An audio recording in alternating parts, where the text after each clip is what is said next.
আমরা কণিকে দিয়ে চিঠিটি লিখাই মানে কি? কণিকে দিয়ে লিখাই, আপনি কিন্তু নিজে লেখেন না, কণিকে দিয়ে লিখান মানে কি?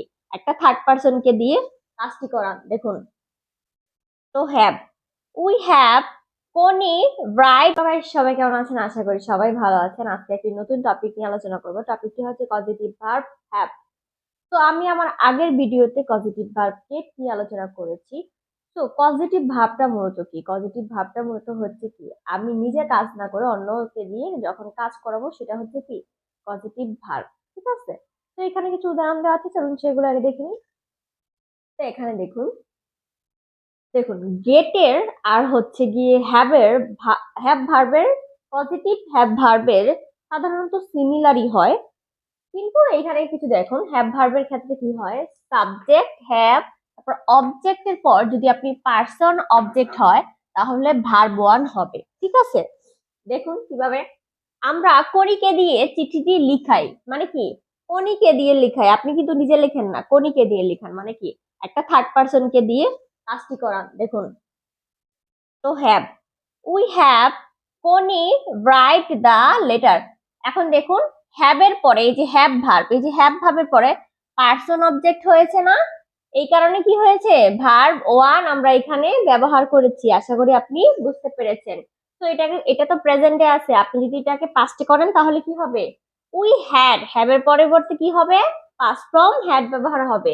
উই হ্যাড কোনি রাইট দা লেটার মানে কি, আমরা কণিকে দিয়ে কি করলাম, চিঠিটা লিখাইলাম মানে পাস্টে আমরা লিখাইলাম। ঠিক আছে, বা লিখিয়েছিলাম। ওকে, দেখুন পরবর্তীতে কি হবে, আপনি যদি এটা হচ্ছে ফিউচারের ক্ষেত্রে ব্যবহার করেন তাহলে কি ব্যবহার করবেন, we will have Koni write the letter.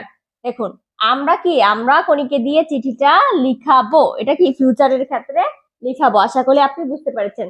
দেখুন, পজিটিভ ভার্বটার ক্ষেত্রে কি সাধারণত কি হয়, দেখুন সাধারণত সাবজেক্ট থাকে, তারপর হচ্ছে কি একটা পজিটিভ ভার্ব থাকবে। ঠিক আছে, ভার্বের পর আপনি কি দেখুন একটা অবজেক্ট থাকবে, অবজেক্ট থাকার পর কি হবে, সাধারণত কি ব্যবহার করবেন, দেখুন ভার্ব ওয়ান আপনি ব্যবহার করবেন হ্যাভ এর ক্ষেত্রে। আশা করি আপনি বুঝতে পেরেছেন।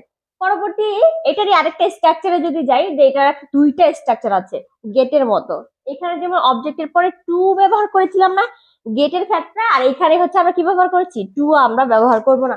কিন্তু এই ক্ষেত্রে আমরা দেখুন কি ব্যবহার করেছি, গেটের আর হ্যাভ এর সাধারণত সিমিলারই স্ট্রাকচার। দেখুন, সাবজেক্ট হ্যাভ, তারপরে অবজেক্টের পর থিং মানে কি, বস্তু থাকলে কি হবে, ভার্ব সি আপনি ব্যবহার করবেন। ঠিক আছে, দেখুন উই হ্যাভ, হ্যাঁ, তারপর ইউর মেডিসিন মানে কি, তোমার ওষুধ, প্রিপেয়ার্ড নাও মানে কি, আমরা তোমার ওষুধ কি প্রস্তুত করেছি মানে কি, আমরা করেছি, তুমি কিন্তু নিজে করো নাই। ঠিক আছে, আশা করি আপনি বুঝতে পেরেছেন।